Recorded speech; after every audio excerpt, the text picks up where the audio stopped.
నమస్తే, welcome to hit TV. నేను మౌనిక. ఈరోజు మనతో హైకోర్టు అడ్వకేట్ రమేష్ ముదిరాజు గారు ఉన్నారు. వారితో మాట్లాడదాం. సార్ నమస్తే. సార్ నమస్తే మ్యామ్. సార్, బిలో 16 ఇయర్స్ ఉన్న అమ్మాయిలని ఎక్కువగా అత్యాచారం చేయడం అనేది మనం చాలా చూస్తా ఉన్నాం. Yes. సో అలాంటి వాళ్ళకి ఏ విధమైన శిక్ష పడే అవకాశం ఉండొచ్చు? It means POCSO act. మీరు చక్కటి మంచి ప్రశ్న అడిగారండి. బిలో 12 ఇయర్స్ వాళ్ళకి ఒక రకమైన శిక్ష ఉంటుంది. పోక్సో యాక్ట్ అంటే protection of children from sexual offences అనేది ఇది ఒక చట్టం. ఇది ఒక మీరు గమనిస్తే చిన్నపిల్లల పైన అత్యాచారాలు చాలా జరుగుతున్నాయి. వెరీ రీసెంట్గా ఒక స్కూల్లో ఇంగ్లీష్ టీచరు ఒక 7 ఇయర్స్ అమ్మాయిని బయటికి తీసుకెళ్ళి అమ్మాయి పైన అత్యాచారం చేయడం జరిగింది. అతని పైన కేసు పెట్టారు.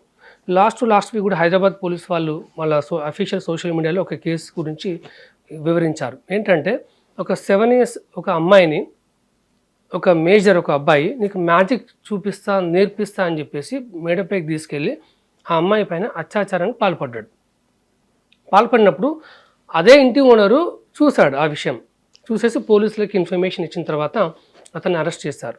అంటే ఐపీసీ సెక్షన్ 376 AB అలాగే పోక్సో సెక్షన్ 6 పైన అతని పైన కేసు ఫైల్ చేశారు. ఆ నేరం చేసిన వ్యక్తి పేరు తరుణ్.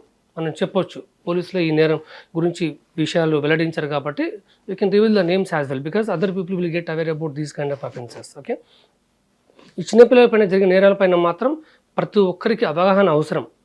ఇంకో విషయం ఏంటంటే చిన్నపిల్లల పైన నేరం జరిగినప్పుడు ఈ నేరం జరిగిందని చెప్పేసి చాలామంది పేరెంట్స్ పరుగు పోతుందని చెప్పేసి చెప్పరు పోలీసులకి. అలా చెప్పకపోయినా కూడా పోక్సో ప్రకారంగా శిక్ష, వాళ్ళు కూడా జైల్లో కూర్చోవాల్సి వస్తుంది. తల్లిదండ్రులు కూడా కూర్చోవస్తుంది లోపల. ఎందుకంటే మైనర్స్ అంటేనే it is all about the matter of consent. మైనర్స్కి ఏం తెలియదు, వాళ్ళ అమాయకులు, వీకర్ సెక్షన్ కింద వాళ్ళు వస్తారనమాట. చట్ట ప్రకారం మహిళలు అంటేనే కొంచెం ఒక వీకర్ సెక్షన్ కిందకి కన్సిడర్ చేసుకుంటారు. ఎందుకంటే వాళ్ళు ఎంతసేపు ఒక ఇల్లుని చూసుకోవడము, ఉద్యోగం చేసుకోవడము, ఇలా పిల్లల్ని మలుచుకోవాలి, కుటుంబాన్ని మలుచుకోవాలి, ఇలా అనమాట. ఇక చిన్నపిల్లల అమ్మాయిలు అంటే పాపం మైనర్స్ అంటే వాళ్ళకి ఇంకా సమాజం పట్ల అవగాహన ఉండదు.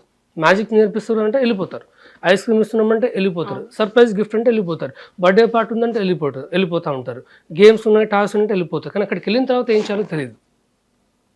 మీకు ఇక్కడ చిన్న డౌట్ రావచ్చు, సార్ ఈ శిక్ష అనేది కేవలం ఈ పోక్సో చట్టం అనేది అబ్బాయిలకి అమ్మాయిలకి వర్తిస్తుందా లేదా అనేది చాలామంది ఏమనుకుంటారంటే పోక్సో యాక్ట్ అంటే అమ్మాయిలే అనుకుంటారు, అబ్బాయిలకు కూడా యూస్ చేసుకోవచ్చు దీన్ని.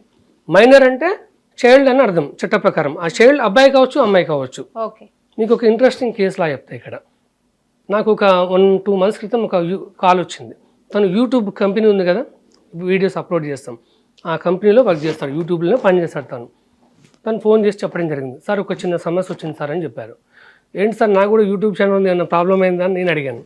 లేదు దాని గురించి కదా సార్, ఇట్లా మా అబ్బాయి మేమిద్దరం జాబ్ చేస్తాం, మా ఆవిడ సాఫ్ట్వేర్, నేను ఇక్కడ యూట్యూబ్లో వర్క్ చేస్తాను. సాయంత్రం పూట మా అబ్బాయి వచ్చేసి ఇంట్లోకి వచ్చిన తర్వాత పక్కింట్లో ఉంటాడు, మేము వచ్చేంత వరకు పక్కింట్లో ఉంటాడు. సో విషయం ఏంటంటే ఒకరోజు మా అబ్బాయి చాలా సిక్కుగా కనిపించిన తర్వాత ఏంటంటే అంత సిక్కుగా కనిపిస్తున్నావు, డిస్టర్బ్గా కనిపిస్తున్నావు అంటే ఆ అబ్బాయి చెప్పిన విషయం ఏంటంటే ఎప్పుడైతే ఈ అబ్బాయి ఆ ఇంట్లోకి వెళ్తున్నాడు డైలీ, ఆ ఇంట్లో ఉన్న అంకులు ఈ బాబుతోని ఓరల్ సెక్స్ చేస్తున్నాడు. అంటే ఆ అబ్బాయితోని సెక్సువల్ యాక్టివిటీస్ చేస్తున్నాడు ప్రైవేట్ పార్ట్స్తోని. ఇతని డౌట్ ఏంటంటే అసలు పోక్సో యాక్ట్ అనేది అమ్మాయిలకా అబ్బాయిలకా? ఓకే, సమాజంలో ఏముంది, సినిమాలో చూపెట్టడం కానీ బయట చూపెట్టడం కానీ అమ్మాయిలకి మాత్రమే అనిపిస్తుంది, అమ్మాయిలకి అబ్బాయిలు కూడా వర్తిస్తుంది. సో అతని పైన కేసు పెట్టడం జరిగింది, అతను జైల్లోకి రిమాండ్కి కూడా పంపించడం జరిగింది. ఇది ఇద్దరికీ వర్తిస్తుంది, ఇద్దరి పట్ల కూడా సమాజం బాధ్యతగా ఉండాలి.